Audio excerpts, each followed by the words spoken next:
Assalamualaikum warahmatullahi wabarakatuh. Baiklah, di video kali ini saya akan menjelaskan sedikit tentang asinkronus dan sinkronus. Sebelum masuk ke pembahasan, ada baiknya kita mengerti apa itu asinkronus dan sinkronus. Asinkronus adalah proses komunikasi data yang tidak terikat dengan waktu tetap.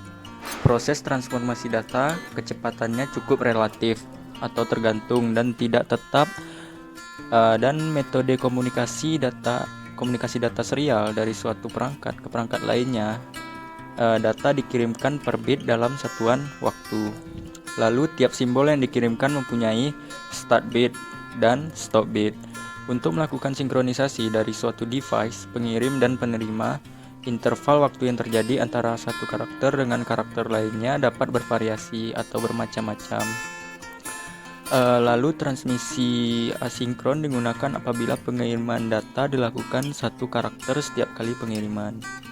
Dan transmisinya dilakukan dengan cara memberikan bit awal atau start bit pada setiap awal pengiriman karakter dan diakhiri dengan bit akhir atau stop bit.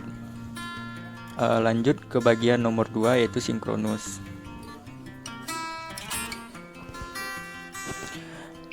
Sinkronus adalah mediasi komputer dan layanan daring atau online dalam terlaksanakannya komunikasi yang dilakukan secara langsung dengan menggunakan media seperti video call dan chat. Istilah yang digunakan pada bidang komunikasi atau sistem operasi untuk suatu kejadian yang terjadi pada waktu bersamaan dengan rate yang sama, dan kejadian ini terjadi berkelanjutan dan dapat diprediksi. Dan asinkronus ini merupakan suatu pengiriman data yang dikirim dengan kecepatan tinggi dan data yang dikirim pada blok, di mana setiap blok data akan dicek ulang oleh blok cek karakter atau BCC, dan transmisi ini digunakan untuk transmisi data dengan kecepatan yang tinggi. Kita masuk pada bagian contoh asinkronus. Lanjut ke asinkronus merupakan operasi yang tidak bergantung waktu. Asinkronus sering disebut juga sebagai asynchronous transfer mode atau ATM. Mode ini paling sering digunakan dalam mengirimkan dan menerima data antar dua alat.